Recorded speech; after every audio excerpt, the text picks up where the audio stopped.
So what's TBC doing today? How are we preparing for the future?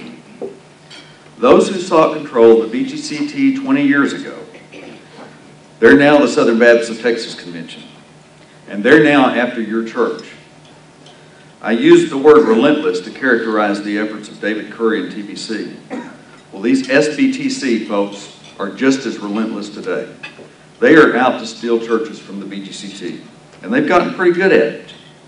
We hear stories regularly from people who have been in churches that have been harmed irreparably by the SBTC. I don't enjoy talking about this because I don't like to think of Christians acting so unethically to undermine other Christians.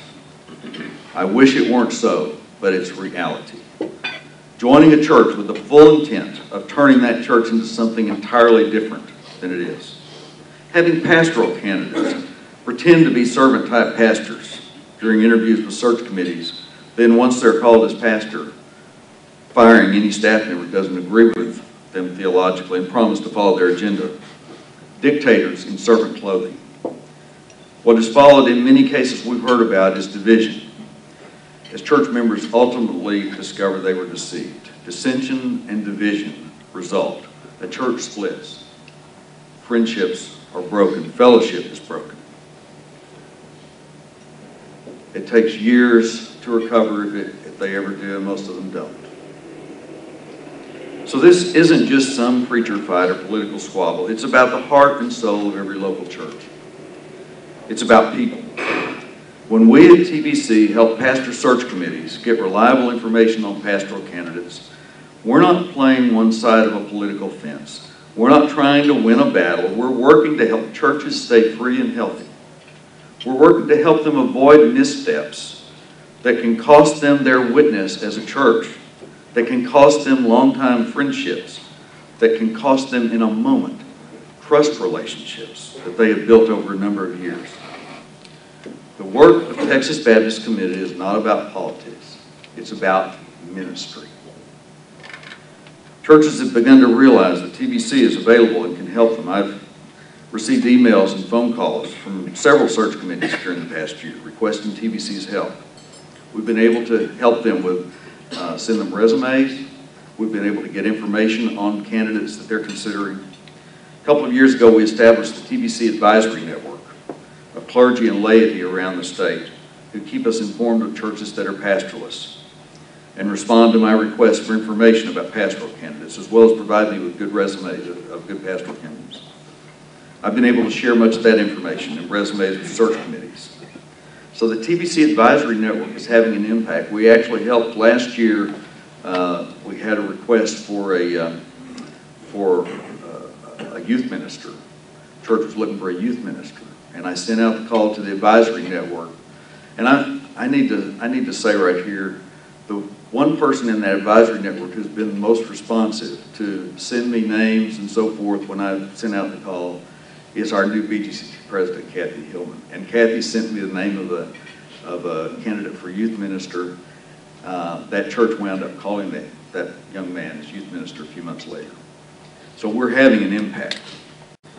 So we're staying faithful to TBC's past legacy to build a new legacy for today's and tomorrow's Texas Baptist churches, ministers, laity, and students. One of my major focuses, ever since taking this position almost 4 years ago, has been connecting with college and seminary students. In addition to leading TBC, I chair the T.B. Maston Foundation for Christian Ethics, a position that affords me the privilege of traveling to ethics conferences on several campuses around the state. In visiting with students, I find them very serious about wanting to make a difference in people's lives, wanting to work on the troubling issues of our time, such as human trafficking, wanting to minister to those who are in need, such as those mired in an endless cycle of poverty. I see TBC's role in keeping Texas Baptist churches free, faithful, and healthy as essential, because these students are nobody's fools. They'll find other places to pursue their ministries if churches are broken. We need free, faithful, and healthy churches where they can follow God's call to ministry. We need cooperative churches that show them that for all we hear of post-denominationalism, it is networks of churches. Whether we call it a denomination or Susie Painter calls CBF, and I love this term that you coined, a denominational network. It is networks of churches cooperating with each other for ministry, as we do in our Texas Baptist Convention, that can accomplish more, touch more lives in deeper ways than we can do as individuals or even as individual churches. As Wesley anticipated me a while ago, we have invited a number of students here today as guests of Texas Baptist Committee. I am so pleased they're here. Students, please hear me. Our board and I are working to develop a conference focused on the church and the millennial generation. We still have a lot of homework to do before we're ready to announce it. And we expect to have some partners in putting it together. In fact, I've already talked to folks at the BGCT and CBF in a very preliminary fashion, and they've indicated an interest in being involved. What I want you to hear, I don't want this conference to be Bill Jones and a bunch of white-haired preachers, white hair like me. I'm not a preacher, but I'm white-haired. On the podium, telling you, you need to be in church. I want young people on the podium telling us what you're looking for, telling us what's important to you, the kind of ministries that are important to you. I've met students all over this state, and I believe that you're ready to take the lead. I believe you're ready to be on the podium. As I said, we still have a lot of homework to do. As part of my homework, I've begun asking for opportunities to visit campuses, sit down with groups of students, and listen to your suggestions for this conference. You need to be involved not only on the podium, but in the planning. And you don't have to wait for me to come to your campus. My card is over here on the table. Please take it. My email address, my phone number. Call me, email me with any suggestions. I'm listening. So that's a very brief summary of what TBC is doing and where I see us going. To learn more about what TBC is doing, pick up copies of our brochures on the table over here, or at our TBC booth. Among our brochures, you'll find one comparing the BGCT with the Southern Baptist of Texas Convention. It's a stark comparison. When you read all that the BGCT does, and you read how little the SBTC does, after all, they really have one focus, and it's not the kind of focus that we have.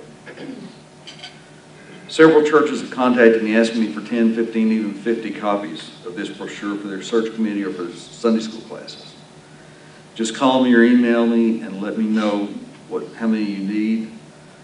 They're very helpful, very informative for people that don't understand the issues here. No charge. We just want to get them in people's hands. Keep in mind our Baptist Briefs videos. Just go to our website and find them. Just click under videos. These are 71 videos, 2 to 3 minutes each, on Baptist history and principles. I've had professors from our Texas Baptist universities and seminaries who have told me of using some of these videos in their classes. Almost 4 years after they were produced, we still have people clicking on them regularly, watching them. Finally, if you're not already receiving our free TBC Weekly Baptist Roundup e-news, please add your name and email address to the list over here on that table. TBC Weekly Baptist Roundup links to the latest in Baptist news and opinion from a wide variety of sources. Stay informed about what's going on in Baptist life in Texas, around the country, and even around the world.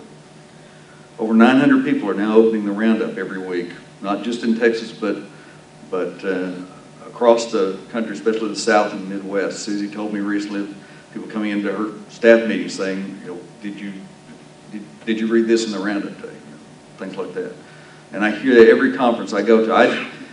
I came in to register on Sunday afternoon, and I couldn't even get to the registration table before 2 people had stopped me and said, wow, you sent out the Roundup early this week. And so people are reading it, and people are finding it useful, and several Baptist leaders have told me there's nothing else like it in Baptist life. So if you're not already subscribing, please do.